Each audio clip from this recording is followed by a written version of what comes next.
Hey, how's it going, everyone? My name is Jack Southall, and of course, this is the NXT TakeOver Respect Review. This is NXT's, I believe, their fourth special this year. Correct me if I'm wrong. But of course, like pretty much all of them, this was fantastic. I know there wasn't an NXT title match or a tag team title match, but it focused around, if I can just adjust this, the Dusty Rhodes Tag Team Classic and the 30-minute Iron Woman match for the Women's Championship, which I'll get to later on because, God, that was a cracker, that one. But we'll start off the show with the semi-finals of the Dusty Rhodes Tag Team Classic. For those of you who haven't kept up with the product with NXT, they've been doing this thing called the Dusty Rhodes Tag Team Classic, which is this massive tournament where they get pretty much the majority of stars on the NXT roster, and they pair them up into teams, and it's like a big tournament. They all fight each other until they get to like the semi-finals, and the winner gets a trophy, and other winners of the Dusty Rhodes just Tag Team Classic, and they get bragging rights and all that cool shit. So our first semi-final match was Finn Bálor and Samoa Joe versus Dash Wilder and Scott Dawson. To be honest with you, Scott Dawson and Dash Wilder haven't been really high on my NXT tag team list. When I think of like the tag teams, I think of Blake and Murphy, of course, since they're the champs. Enzo and Cass, bunch of other guys that I know Jordan and Chad Gable are starting to grow up there, and same with Scott Dawson and Dash Wilder. You know, they're starting to go up there. They really remind me a lot of Arn Anderson and Tully Blanchard, you know, that 80s NWA kind of old school style, which I really like. But I'll quickly go into it. One thing I want to note is that Finn Bálor did not wear any paint tonight. He just wore his leather jacket and had his Bálor Club knee pads. He got like little stickers on them or whatever. And so, of course, we start with style. Finn Bálor did a flip over the ropes, which is always awesome to see. And yeah, Scott Dawson and Dash Wilder, they looked really strong in this match, which was really good, and all that stuff. And of course, Samoa Joe and Finn Bálor ended up winning the match. Pretty good match. Lots of fun spots in this and very enjoyable. Balor's leg, he sold his leg getting injured throughout the match, which I thought was pretty good. I don't know if he was actually injured or not. I hope not. But Bálor and Joe moved on to the final match, which they faced the winner of this match, which is Chad Gable and Jason Jordan versus Rhyno and Baron Corbin. I don't know how Rhyno and Baron Corbin, they were probably just a thrown together tag team like Samoa Joe and Finn Bálor. But Chad Gable and Jason Jordan have been around for a month or so now. What has happened is Jason Jordan went out on his own and he's trying to find a tag team partner. And he tried out all these other guys, but they weren't working. And Chad Gable kept coming up to him and say, "Hey, get me, I can help you out." Jason's like, "No, mate, you're good, you're good." Kept getting tag team partner after tag team partner, kept losing and losing and losing. Then he finally let Chad Gable onto his side, and they've been on a roll ever since. So yeah, we get the crowd must think he's like Kurt Angle or something, Chad Gable, because they sang Gable to the tune of Kurt Angle's theme music, which I thought was pretty good.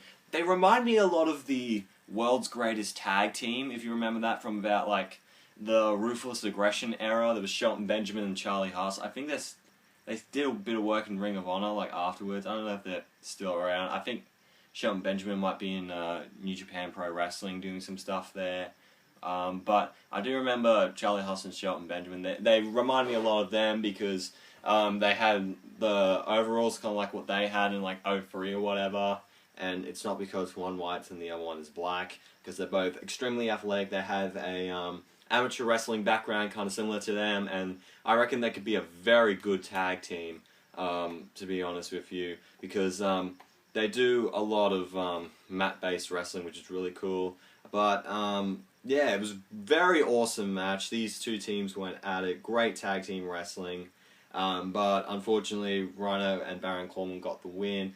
Baron Corbin, he's not my favorite guy, even though he did retweeted me once, so I kind of got to give him a thumbs up for that. you know, see, he can be good. He can be good. I think if you book Baron Corbin correctly, he can be very good. I know he's not being booked horribly in any way. And I think pairing him up with Rhyno is pretty good. So we get 4 established talent. You know, Finn Balor, Samoa Joe versus Baron Corbin and Rhyno. You know, that's cool. That's cool. 4 separate guys. It's all good. Should be fun. Then we get to Asuka versus Dana Brooke. Asuka was a Japanese wrestler, used to be known as Kana. She's got crazy, colourful hair, and she would paint her face sometimes, and she'd have like colourful streamers, like Ultimate Warrior style, and she would just kick the shit out of her opponents. She was fucking crazy. She like wore some sort of like Japanese styled mask before her matches and all that. Really, really cool. I think I saw one where she dressed up as Kiss, so she instantly got my vote for that. And Dana Brooke and Emma have been talking shit about all the divas, and then William Regal was like, hey, how about you face Asuka at the next NXT TakeOver event? She's like, she should be a piece of cake. William Regal showed her clips of Asuka, and she's like, I'm screwed. And yeah, her theme song was awesome, her entrance is awesome. I hope she goes really far. I can definitely see her becoming an NXT Women's Champion. Definitely. She just kicked absolute ass. Of course she beat Dana Brooke. Man, she's awesome. She can deliver some of the best kicks in the company right now. Fantastic stuff. Go check her out. Asuka beats Dana Brooke. Good stuff. I'm excited to what they're going to do with Asuka. Then we get to Tyler Breeze versus Apollo Crews. Up next, I think Tyler Breeze was looking for opponents and stuff, and they decided to go with Apollo Crews. So yeah, at least Tyler Breeze is getting on the show. That's all that matters.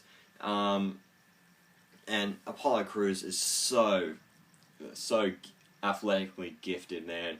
He's like a Black John Cena, but more able to do more stuff. You know, he's doing, you know, standing moonsaults. You know, this guy is just fantastic. I can definitely see him being the next top star in the company, and I want him to. You know, well, I wouldn't say it right now because who knows what he will be in 5 to 10 years. But I can definitely see him being a top star. You know, he's got the look, he's got the build.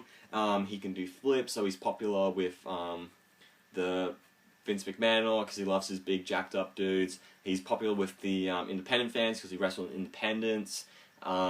He can be fans of the kids because he does flips and does a bunch of crazy shit.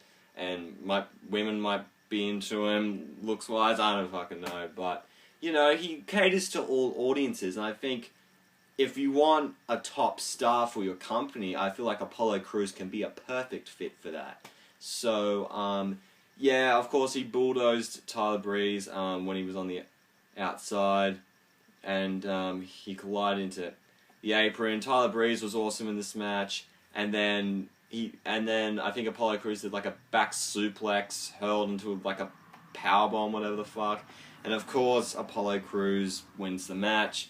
Yeah, I'm sold on these two. Tyler Breeze, of course, he's fantastic. He needs to get called up soon, man. He's been on NXT for like 3 years now. I think sooner or later he should get called up because he deserves it. He's a fantastic guy. He's been wrestling, you know, all the time on NXT. At least give him the NXT title, you know, and then after that, make him to Raw and do something with him. So yeah, fantastic work from Apollo Crews and Tyler Breeze. Great fun match. So we get to the finals of the Tag Team Classic. Baron Corbin and Rhyno versus Samoa Joe and Finn Balor. And yeah, good match from these two. All 4 men look very good. But how it ended though, I believe like Samoa Joe did like that cradle suplex thing he does on to, was it Rhyno or Baron Corbin? One of the two. And Finn Balor did his coup de grace off the top, and they win the Dusty Rhodes Tag Team Classic in a great match. And then the entire Rhodes family comes up, you know, Cody Rhodes without his Stardust face paint on and without that whole gimmick. Dustin Rhodes comes in, Eden, the whole crew comes in, and they just say, congratulations you two for winning the Tag Team Classic. This is about Dusty. He would respect you for what you've done tonight, and we're going to pay tribute to him. Very, very heartwarming moment. Nice tribute to Dusty Rhodes. And they all took pictures with the trophy and all that. Yeah, very good moment. And then I think it was revealed that next week on NXT there's going to be a Battle Royal to determine the #1 contender for the next special. I believe Samoa Joe is going to win that, and it's going to be Finn Balor versus Samoa Joe at the London TakeOver, which should be fucking fantastic. So we get to our main event. God fucking damn it. Bayley versus Sasha Banks, 30-minute Iron Man match for the NXT Women's Championship. Yes, the women are main eventing the show, which is fucking awesome. I believe they had a few people show up at NXT tonight. They had Kevin Nash, and then in the front row they had a whole bunch of, you know, women there. Charlotte, the Divas Champion, Becky Lynch, Lita was there, and someone else was there. I forgot who it was. But, Stephanie McMahon, of course. Yeah, she was there tonight. And so, lots of... What the fuck? Oh, okay. That's just a video. Don't worry about it. So we start off, Sasha Banks and Bayley. It started look like it's going to be respectful and all that, so cool. And lots of great stuff here. And, you know, Sasha ended up getting the first fall, I think, by doing something, like, pretty bad, and she gets the first fall. And something that I thought was great heel heat, Sasha went to the outside, and she was talking shit to Izzy, who is Bayley's, like, #1 fan and all that. And then what she did, she stole one of her headbands from her, and then she started wearing it and mocking her, and then Izzy's like crying over to her dad, like, and I'm thinking, what a fucking bitch. Like, if anyone actually supports that, you're a terrible person. You made a kid cry, bruh, and all that stuff, and just great heel heat from Sasha Banks. And I remember she threw Bayley into like the friggin' like LED stage, and then went all glitchy and stuff, like friggin' Solomon Crow was backstage fixing and shit. And it was just awesome. They were doing some stuff with the steel steps, which was just crazy for women's wrestling. Anyway, and then we get back into the ring, and she hit the bank statement in the last like 2 minutes, and she's clutching it on. Bayley like keeps rolling out, but she still manages to go on, and then she manages to get out of it, and I think Bayley does some crazy submission hold as well, and Sasha's trying her hardest not to tap out, but at the last few seconds she does, and Bayley retains. I think it was like 3-2. Fantastic stuff. Another spot I forgot. There was a bit where Sasha like dived through the ropes. Bayley catched her and then did the Bayley to belly suplex on the outside area. Just brutal. And then I think like Sasha did the Bayley to belly suplex on Bayley, and she got a pinfall, so that was pretty cool. But overall, brilliant match. Please go check it out. Fucking fantastic. Is it the match of the year? Could possibly be, man. That was unbelievable. You know, just fantastic women's wrestling. To get those two to main event an actual show on WWE is fucking awesome. And they pulled out all the stops. I feel like they are the modern day Trish Stratus versus Lita, because I know WWE put up like a rivalries episode on their network showing Trish Stratus versus Lita, and I got a lot of vibes from that, man. It was so awesome. You know, it's moments like that where you go like, God, wrestling's awesome. Like, two women, not men, women going out there and just killing it, you know. And then you get to the main roster and they're doing 6 women tag matches on Raw. Like, so much for your Divas Revolution. I feel like the women should just stay on NXT, because Triple H knows what to do with them. You have Vince McMahon, bucktooth cunt Kevin Dunn, I hate that piece of shit, and like 30 million other writers trying to see what they think the Divas should be. When you get to NXT, it's Triple H and 2 or 3 other guys, and they know what to do. So this is the real Divas revolution. It's in NXT, not on the main roster. Yeah, this, I know I don't rate NXT specials, but this gets, of course, 2 thumbs up. Brilliant stuff. Go check it out. Just NXT's the best, man. It's NXT and Lucha Underground is why I remain a wrestling fan. Great shit overall. The Tag Team Classic was fantastic. And of course that main event was fucking brilliant. Probably one of the best Divas matches women's matches I've ever seen.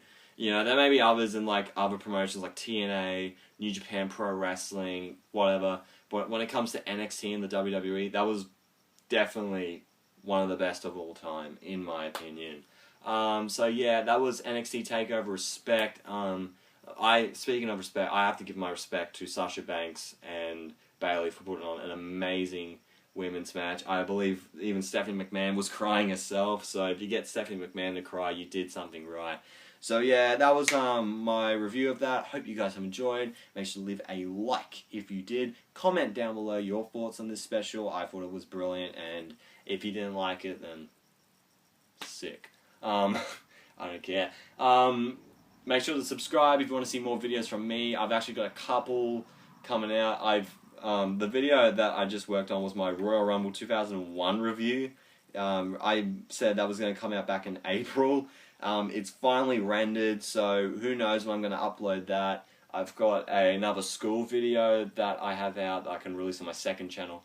Got a bunch of shit lined up, and if you want to see my Twitter and Instagram, it's at JackamanLowell31, and I will see you guys later for whatever video I make next, and I am out in 3, 2, 1.